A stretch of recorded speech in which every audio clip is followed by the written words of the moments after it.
2025 අවුරුද්දේ මාර්තු මාසේ 29 වෙනිදා තුන් ලෝකයටම අග්‍රවෙච්ච ස්වර්ණමාලි මහසෑ රජාණන් වහන්සේ වෙනුවෙන් සිද්ධ කෙරුණු කපුරුක් පූජාව, අෂ්ටපාන මල් සුවඳදුම් මුතුකුඩ පූජාව ගැන තමයි මේ මිනි බ්ලොග් එක ඔයාලට අරගෙන එන්නේ. මගේ පුතාගේ 6 වෙනි උපන්දිනේ යෙදලා තිබ්බේ ඉතින් මේ දවසට. මගේ මහත්තයයි බබාලා දෙන්නයි මමයි එතකොට මගේ අම්මයි තාත්තයි මගේ නෑදෑයෝ අසල්වැසියොත් මේ වැඩේ වෙනුවෙන් එකතු වුණා. ඉතින් මේ කට්ටියම එකතු කරගෙන රොන්නලිසෑ මහරජාණන් වහන්සේ වෙනුවෙන් මේ කපුරුක් පලන්දවන්නේ උදේ වරුවේ. මේ වැඩේට අපිත් එක්ක ගියේ 30ක වගේ කට්ටියක්. හැබැයි ඉතින් එතෙන්ට ඇවිල්ලා හිටපු සදහැවතුනුත් සම්බන්ධ වුණා කපුරුක් පැලැන්දවීම උත්සවයට. මේ මගේ අම්මා, ඊට හැපටින් මගේ තාත්තා. එතකොට මෙන්න මේ මැදින් යන එක්කෙනාගේ තමයි උපන්දිනය තිබ්බේ. ඉතින් මේ වෙනුවෙන් අපිට ගොඩාක් උදව් කරා මේ ගියපු කට්ටිය හැමෝම වගේ. මේ පූජාව ගැන විශේෂයෙන් කියන්න ඕනේ. මොකද මේකට මම ලෑස්ති වුණේ මාස 6ක වගේ කාලෙක ඉඳන්. මගේ යාළුවට තමයි මුලින්ම ඉතින් මම කිව්වේ මම මෙහෙම වැඩක් කරන්න යනවා කියලා. ඉතින් ඇත්තටම කියන්න ඒක ලෑස්ති කරද්දී ඔන්න ඔයන්නේ මගේ යාළුවා.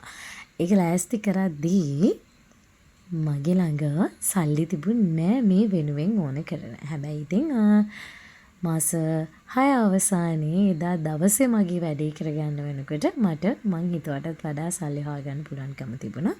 ඒ ඉතින් පින් කටයුත්තක් හින්දම වෙන්න ඇති. මහසෑයට කපුරුක් පලන්දනවා ඔයාලත් දැකලා ඇති. ඉතින් කපුරකක් පලන්දනකොට මෙන්න මේ විදිහට කට්ටියක් මෙහිම අල්ලගෙන ඉන්නවා. සාමාන්‍යයෙන් අපිත් එක්ක යන කට්ටියකින් 8 දෙනෙක් වගේ තමයි උතෙන්ට යන්නේ. මෙන්න මේ දුවගෙන යන ඉන්න එක්කෙනා ඉන්නව නේද? ඔන්න ඔය දුවන්නේ මේ තමයි තරංගමල්ලි. ඉතින් මෙයා ඔය උතන ඉන්න ස්වාමීන් වහන්සේගෙන් විශේෂ අවසරයක් අරගෙන මගේ පුතාට සෑය වන්දනා කරන්න ඉහළට යන අවස්ථාව අරන් දුන්නා. මොකද පොඩි අයට යන්න දෙන්නේ නැහැ කියලා තමයි මුලින් කිව්වේ. නමුත් ඉතින් මගේ බබා සති 2ක විතර කාලයක් තිස්සේ මස් මාළු කන්න නැතුව ඔය වෙනුවෙන්ම පේ වුණා. මං හිතන්නේ යාගේ ඒ ශ්‍රද්ධාව නිසාම වෙන්න ඇති යාට යන්න පුළුවන්කම ලැබෙන්නේ නැති. ඉතින් මටත් ගොඩාක් සතුටුයි ওই දවස ගැන. මොකද එයාගේ උපන්දිනේ දවසේ යාට ලෝකයේ උතුම්ම සෑ රජාණන් වහන්සේ ළඟට ගිහිල්ලා කපුරුක් පලන්දලා යාටම වන්දනාමාන කරගන්නත් ඉතින් අවස්ථාව ලැබුණානේ. දැන් බලන් ඉන්න ඔයාට මම මෙන්න මෙහෙම දෙයක් කියනවා.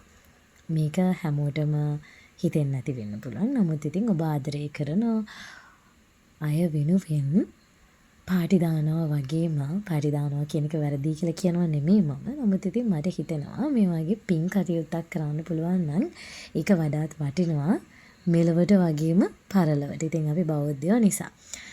දැන් මේ වැඩේදී මුලින්ම කපුරුක් පැලැන්දුවට ඊට පස්සේ අපි අර මං කලින් ඔයාලට කිව්වනේ මල් සුවඳ දුම් පූජාවක් තියෙනවා කියලා. ඉතින් ඒකට ලෑස්ති වෙන්නේ. මෙතන මගේ තාත්තත් ඉන්නවා, මගේ මහත්තයත් ඉන්නවා. දැන් මේ කට්ටිය කපුරුක් පලන්දලා ඉවර වෙලා වන්න පල්ලෙහාට ඇවිල්ලා අපි කට්ටිය ඊගාවට ගිය අබේගිරි සෑ රජාණන් වහන්සේ වන්දනාමාන කරන්න. ඉතින් අනුරාධපුරයට යන ඕන කෙනෙක් අබේගිරි සෑ රජාණන් වහන්සේ වඳින්නත් යනවා. මේ වීඩියෝ එක ගන්නේ මගේ දුව.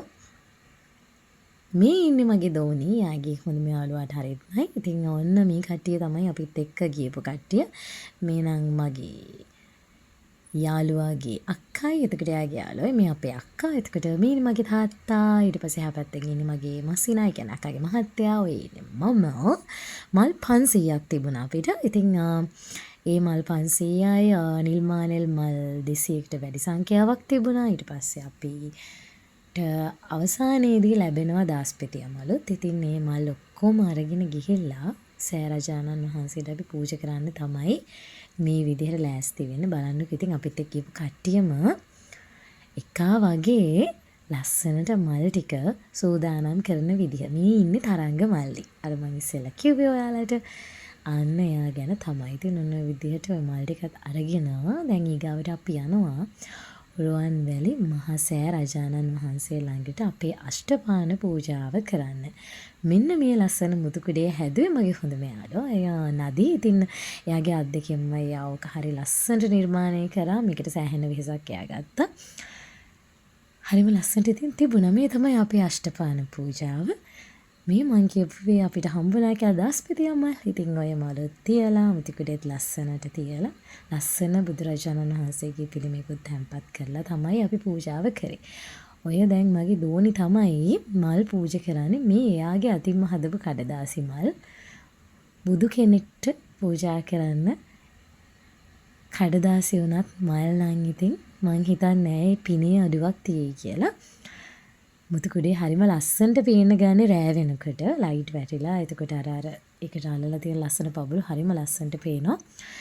බොහොම සතුටින් කරපු පින්කමක්. ඉතින් මේ පින්කම අවසානයේ මේ vlog එක බලන් හිටපු ඔයාට කියන්න තියෙන්නේ හිතේ ආසාවක් තියෙනවා නම් ඒක ගැන අමුතුවෙන් හිත ඉන්න එපා. ඔයාට කරන්න බෑ කියලා දෙයක් නෑ. පුංචි අදහසක් ආව නම් ඇති කටයත් එක්ක එකතු වෙලා. එහෙම නැත්නම් ඔයා තනියෙන් හරි ඔයා කරන වැඩේ කරන්න. ඔයාට ඒක කරන්න පුළුවන් වෙනවමයි. ඔයා ගැන විශ්වාසය තියාගන්න. ඉතින් අන්තිමට කියන්න තියෙන්නේ බලන් හිටපු ඔයාලා හැම කෙනෙක්ටම මම රැස් කරපු සියලු පින් අනුමෝදන් කරනවා. ඔයාලා සතුටු සිතින් අනුමෝදන් වේවා.